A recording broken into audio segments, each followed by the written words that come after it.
Welcome to ChessStrategiesBlog.com. Today we're going to do part 3 of our series on chess notation.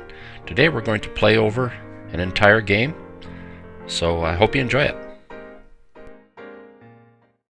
For today's video we're going to play over the moves of a game to review the concepts of chess notation in a practical setting. I'm going to play the moves that I've posted in my blog, ChessStrategiesBlog.com. And we're at the post entitled Chess Notation Part 3, Playing Over a Game. And we'll scroll down to the moves of the game.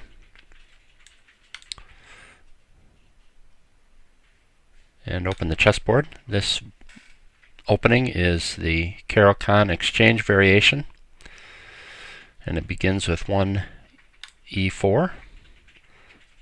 As you know, the pawn moves are recorded just by naming the destination square. So the first move of this pawn from e2 to e4 is simply noted as e4. And black's first move, also a pawn move, is c6. White moves d4, black moves d5. The next move is capture, indicated with the x, ex d5. And black moves cx d5. White's fourth move is bishop d3. Black moves knight to c6. Now the idea of the Caro-Kann defense for black is to allow this bishop to develop on this diagonal easily. In other openings, often this pawn, especially the French defense, this pawn will be at e6 and block the bishop from moving freely on this diagonal. The idea of the Caro-Kann is to allow black to develop this bishop before having to move e6. That means that if white were to protect his pawn at d4 by moving his knight to f3 now, black would be able to move his bishop to g4. As it stands right now, he can't move his bishop to g4 because the queen would take it. And that's the reason why white's next move is c3. He defends this pawn without moving that knight to f3 and keeping the bishop off of g4. Black moves knight f6. Now the knight defends that square, so on the next move black should be able to move his bishop to g4. And white's next move is bishop f4. Black moves e6. That's a mistake. As we said before, the idea in the Caro-Kann is to allow this bishop to come out before the pawn moves. So black should have made the move bishop to g4, attacking the queen, and more importantly, developing that bishop. But he shuts the bishop in behind the pawn, thus defeating his purpose. 7, knight f3, bishop e7.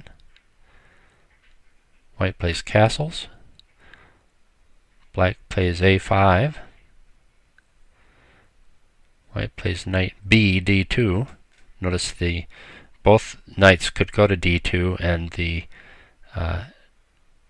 notation distinguishes between the knight f to d2 and the knight b to d2. Black plays castles. White plays rook e1. Black plays b6. Now we should have the same position as on our diagram, and it looks like everything lines up correctly. White plays knight e5. Black plays bishop b7. You see, he's trying to get this bishop out and on some useful square rather than just being stuck at home. But either moving the bishop to d7 or to b7, the bishop is still stuck behind its own pawns. White moves knight d f3. The idea, perhaps, of if he can, move this knight to g5, and then there'd be two knights attacking the pawn at f7, and there would be a couple pieces attacking the pawn at h7. Black moves rook to e8. And that is an interesting move, probably a bad move, because it removes a defender of this pawn at f7. Makes White's ideas of attack that much stronger. White moves queen to c2, and now there are three pieces that could be directed at that pawn at h7 if White moves knight to g5. And that's probably the reason why Black moves g6. Moving to g6 is a bad move because now this pawn is going to be taken and Black is going to be subject to a vicious attack. Knight takes f7, king takes f7. Black decides he's going to take the piece and hope to hang on. Knight to g5 check, bringing the knight into the attack with check. King goes to g8. Bishop takes g6, offering the sacrifice of a second piece. Black declines it with rook to c8, which is a very bad move, losing move.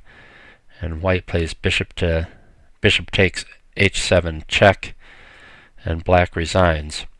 So if you're playing over this game to practice the chess notation, you should set up your chessboard and play over the moves and see if you arrive at this position. You can check the position either by this video or the position is on my blog.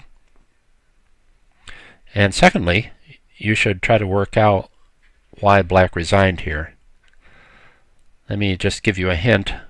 Black has four legal moves. He can move his king to h8 or f8 or g7, or he can play knight takes bishop at h7. In any of those cases, White will checkmate in a few moves. And my challenge to you is to figure out all four of the checkmates. The first person who posts all four checkmates in the comment section of the blog will get special recognition in a blog post. And that'll have to be enough for now. In any case, hope we get the answer soon. And that's all I have for today. Thank you very much for watching. Subscribe to my YouTube videos. I'll have more chess videos coming out very shortly. Give it a 5-star rating if you liked it, and visit my blog, chessstrategiesblog.com. Thank you very much for watching. Talk to you again soon.